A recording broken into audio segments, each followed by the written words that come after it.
Polisi menetapkan 3 orang sebagai tersangka kasus pembakaran rumah wartawan di Kabupaten Karo, Sumatera Utara. Dikutip tribunnews.com, ketiga tersangka adalah Babas Ginting dan Rudi Apri Sembiring alias RAS 37 tahun dan Yunus Saputra alias SYT 36 tahun bertugas dan berperan sebagai eksekutor pembakaran. Babas Ginting menjadi tersangka dari hasil pengembangan yang didapat dari 2 tersangka sebelumnya. Hal itu diungkapkan oleh Kapolda Sumatera Utara Komjen Pol Agung Setia Imam Effendi Rabu 11 Juli malam.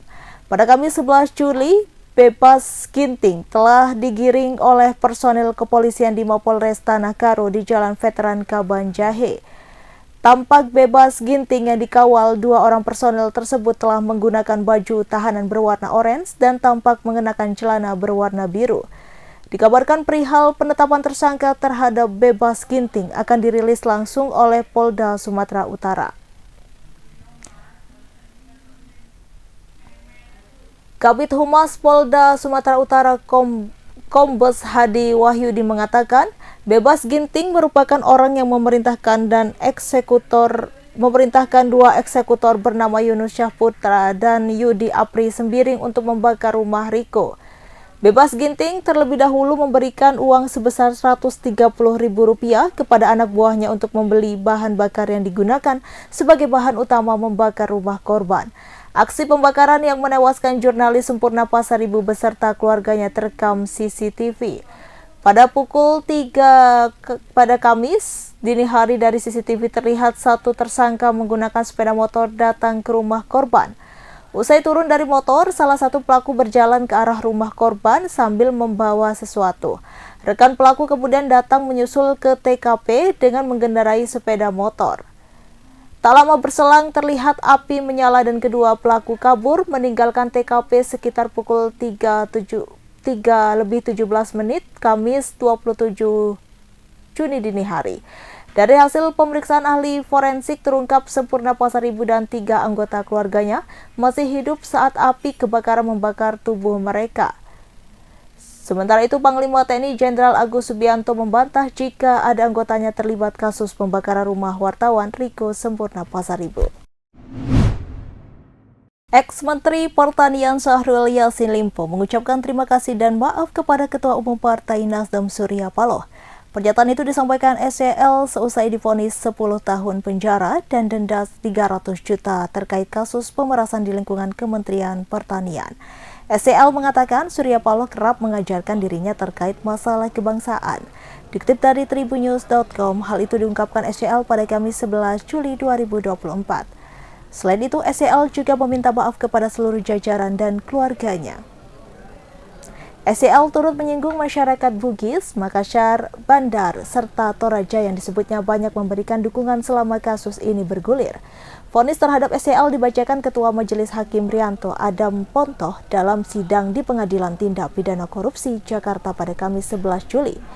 Dalam pertimbangannya, Hakim menyebut sejumlah hal yang memberatkan sekaligus meringankan putusan tersebut. Adapun hal yang memberatkan adalah SCL dinilai berbelit-belit dalam memberikan keterangan. Selain itu, sebagai penyelenggara negara yaitu sebagai Menteri Pertanian, SCL tidak memberikan teladan yang baik sebagai pejabat publik. Kemudian, SCL dinilai tidak mendukung program pemerintah dalam pemberantasan tindak pidana korupsi, kolusi, dan nepotisme. Hakim Rianto juga menyinggung sejumlah anggota keluarga SCL yang ikut menikmati uang Kementan. Adapun hal yang meringankan vonis SCL yakni karena sang mantan menteri sudah berusia lanjut kurang lebih 69 tahun. Selain itu, SCL juga belum pernah dihukum dan telah memberikan kontribusi positif selaku mentan terhadap negara. Kontribusi positif tersebut berupa peran SCL dalam penanganan krisis pangan saat pandemi COVID-19. Lalu SCL dinilai banyak mendapat penghargaan dari pemerintah Republik Indonesia atas kinerjanya. Ia juga dianggap bersikap sopan selama pemeriksaan di persidangan. Dalam kesempatan itu, Hakim turut menyinggung aksi keluarga SCL mengembalikan sebagian uang dan barang hasil tindak pidana korupsi. Selain vonis 10 tahun penjara dan denda 300 juta rupiah, SCL juga diminta membayar uang pengganti sejumlah 14,1 miliar rupiah ditambah 30.000 US dollar. Saya menghargai sepenuhnya sebagai orang yang patuh pada aturan dan hukum. Saya menghargai apa yang menjadi kesimpulan dari majelis hakim dari proses persidangan yang cukup panjang ini. Oleh karena itu, izinkan saya menyampaikan bahwa apa yang terjadi hari ini bagi saya, ini bagian dari konsekuensi jabatan saya. Ini adalah tanggung jawab kepemimpinan saya yang selama 3-4 tahun ini memimpin pertanian di dalam rangka memenuhi kebutuhan pangan nasional, di dalam rangka memenuhi ketersediaan pangan, di dalam rangka melaksanakan keterjangkauan pangan Indonesia dalam kondisi COVID. Oleh karena itu, mungkin saya sebagai manusia biasa, ini resiko leadership. Ini resiko dari jabatan, dari sebuah diskresi dan kebijakan yang saya ambil. Saya akan pertanggungjawabkan itu, adik-adikku teman pers. Saya akan pertanggungjawabkan ini, dan saya akan hadapi ini dengan sebaik-baiknya. Izinkan saya menyampaikan terima kasih saya pada Jokowi Widodo selaku Presiden yang menunjuk saya sebagai menteri mengambil kebijakan-kebijakan, dan pada saat itu harga pun dapat dikendalikan seluruh Indonesia.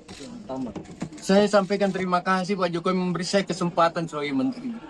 Apapun akibat dari sebuah kebijakan, ini resiko jabatan bagi saya. Saya mendapatkan hukuman 10 tahun, ditambah dengan 2 tahun.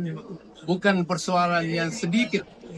Tetapi saya merasa bangga pada saat saya menjadi menteri, 71 penghargaan nasional diantaranya diterima oleh Presiden, penghargaan PBB melalui International Rice Research Institute, IRI, dan 71 lainnya. Yang kedua ingin saya sampaikan, selama ini saya tidak terlalu asik di lapangan, saya tidak mengontrol hal-hal yang kecil. Mungkin itu bagian dari kesalahan saya.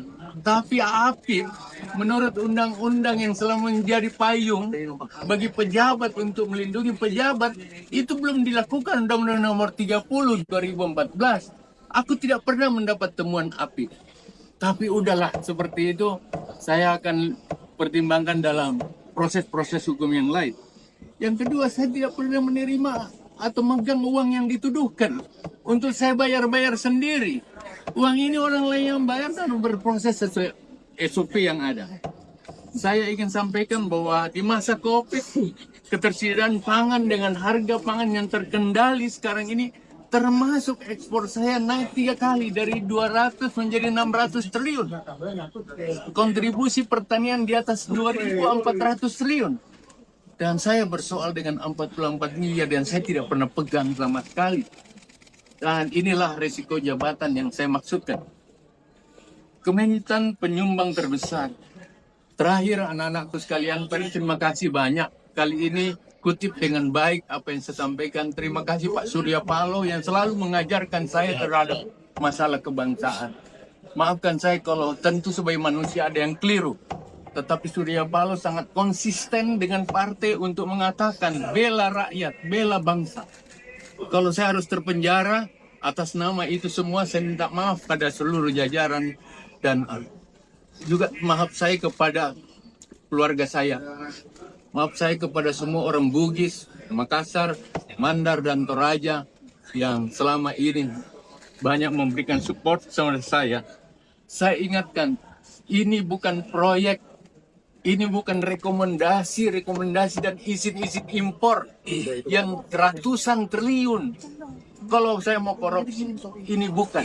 Yang ditarik adalah skincare, yang ditarik adalah pembelian parfum dan lain-lain. Maafkan saya adikku, mohon tertib karena kita berproses hukum. Saya minta maaf kalau tadi ada seperti itu, tidak ada niat seperti itu.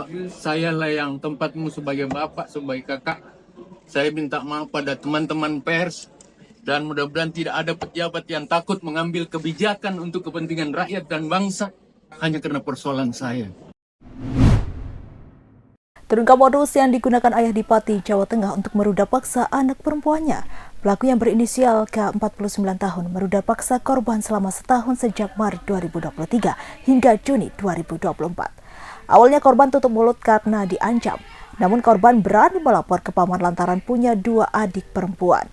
Pada Selasa 11 Juli 2024, Kasat Reskrim Polresta Pati Kompol Muhammad Alvan Armin mengatakan, tersangka kasus persetubuhan terhadap anak berinisial K ini awalnya melakukan persetubuhan dengan modus mengajak pergi berjualan.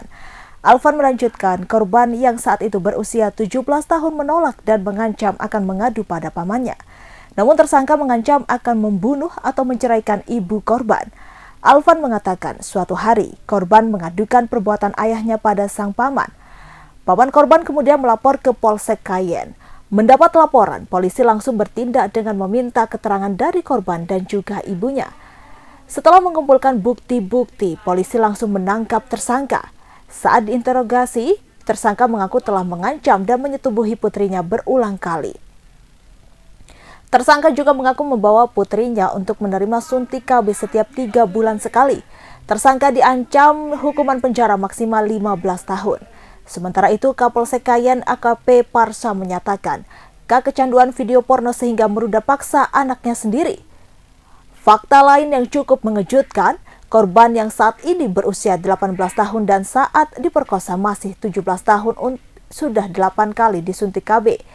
Kali pertama memperkosa putrinya di salah satu hotel di Pati pada Maret 2023. Menurut Parsa, berdasarkan keterangan korban, setidaknya telah 10 kali menyetubuhi putrinya secara paksa. Saat kali pertama melakukan persetubuhan itu, K langsung membawa korban ke salah satu klinik untuk disuntik KB. Selanjutnya, suntik KB dilakukan berulang kali. Dia melanjutkan, korban dilarang ayahnya untuk mengadu pada siapapun dengan ancaman ibunya akan dibunuh. Pada akhirnya, korban memberanikan diri mengadu pada pamannya karena takut dua adiknya yang juga perempuan suatu hari juga akan menjadi objek pelampiasan nafsu bejat ayahnya itu. Karena kasus ini melibatkan anak yang juga perempuan, pihaknya lalu menyerahkan penanganan kasus ini pada Unit Perlindungan Perempuan dan Anak Satreskrim Polresta Pati. Korban dan ibunya saat ini juga dalam pendampingan psikologis oleh Dinas Sosial, Pemberdayaan Perempuan, Perlindungan Anak dan Keluarga Berencana Kabupaten Pati, Jawa Tengah.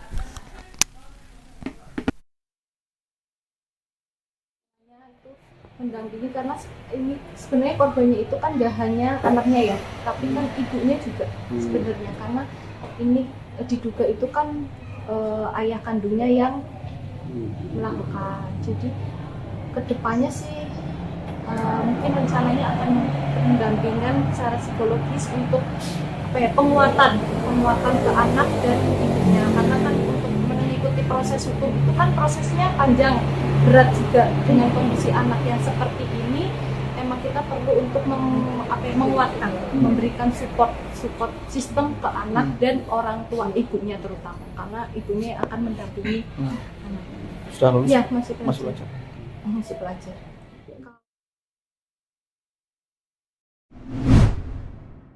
Iron Dome Israel, sistem pertahanan udara kembali jebol setelah dihantam 40 roket milik pasukan Hizbullah Lebanon pada Selasa 9 Juli 2024. Akibat serangan ganas itu, 8 titik lokasi di Israel terbakar hebat. 2 pemukim Zionis juga tewas mengenaskan dan sebagian lainnya mengalami luka-luka. Hizbullah melepaskan serangan balasan setelah pejuangnya Yosser Nimar dibunuh pasukan Zionis. Hizbullah menembakkan setidaknya 40 roket Katyusha ke Israel. Adapun roket yang digunakan dikenal sebagai senjata mematikan yang sempat digunakan dalam Perang Dunia Kedua. Serangan itu menyebabkan 8 wilayah Israel berselimut kobaran api. Hizbullah juga luncurkan roket ke pangkalan militer Israel Nimrah. Dilaporkan bahwa sebuah mobil Israel di Golan Suriah terkena serangan Hizbullah hingga hancur lebur tak terbentuk. 2 tentara IDF juga tewas dan beberapa lainnya luka-luka setelah tersambar sejumlah roket Hizbullah. Dari insiden tersebut, helikopter IDF dikerahkan untuk mengevakuasi korban. Sebuah rekaman video terduga begal payudara beredar di kalangan warganet Kabupaten Tulung Agung, Jawa Timur. Seorang perempuan mengejar sepeda motor di depannya sambil merekam menggunakan ponsel. Sosok perempuan itu terus berteriak dengan nada marah bercampur tangis. Sementara laki-laki yang mengendarai sepeda motor bebek manual AG 6855 RAB terus melaju. Dari suara knalpot, sepeda motor itu diduga jenis Suzuki Satria FU. Kejar-kejaran ini terjadi di Jalan Diponegoro Simpang Tamanan ke utara. Sosok laki-laki yang dikejar ini terkesan menyepelekan teriakan perempuan yang mengejarnya. Dia berbelok ke barat di simpang BRI ke arah Karangwaru. Teriakan perempuan itu semakin putus asa karena sosok laki-laki itu kian tak terkejar. Informasi yang didapat, laki-laki itu sebenarnya merebas payudara perempuan yang mengejarnya. Hal itu diceritakan oleh Boni, warga sekitar. Kejadian bermula saat korban DA 22 tahun mengendarai sepeda motor pada Sabtu 6 Juli 2024 pukul 10 malam waktu Indonesia Barat. Dalam perjalanan pulang, DA merasa diikuti sosok laki-laki tadi. Sesampai di simpang geleduk, sosok laki-laki itu menghampiri DA dan mengajak ngobrol. Namun karena DA merasa tidak kenal, ia meminta laki-laki itu berhenti mengikutinya. Namun ternyata laki-laki itu memacu sepeda motornya mengejar DA. Dia kemudian meremas payudara DA dan kembali tancap gas berusaha kabur. Dari Jalan Yesudarso ke arah timur, pelaku kabur masuk ke Jalan Diponegoro hingga akhirnya korban berinisiatif merekam sosok laki-laki yang melecehkannya itu. Sidang kasus pembunuhan Dante, putra artis Tamara Tiasmara dan Angger Dimas digelar di Pengadilan Negeri Jakarta Timur pada Kamis 11 Juli 2024. Sidang hari ini digelar dengan agenda mendengarkan jawaban dari jaksa penuntut umum atas eksepsi atau pembelaan. Terdakwa Yuda Arfandi hadir mengenakan kemeja putih dan celana panjang. Dalam persidangan, Majelis Hakim Immanuel menjawab surat permintaan dari ayah Dante, Angger Dimas, untuk sidang kasus kematian Dante digelar terbuka. Majelis Hakim mengatakan bahwa sidang pertama kasus kematian Dante sejak awal pada 27 Juni 2024 sebenarnya sudah digelar terbuka. Namun pihaknya tidak mengizinkan awak media untuk melakukan siaran langsung saat sidang itu berlangsung. Sebelumnya, Angger Dimas tak mengetahui persidangan kematian anaknya sudah digelar, maka itu ia meminta sidang untuk digelar secara terbuka. Sebagai tambahan, Yuda Arfandi didakwa pasal 340 KUHP tentang pembunuhan berencana. Dakwaan sekunder mencakup pasal 338 KUHP tentang pembunuhan dan kekerasan terhadap anak.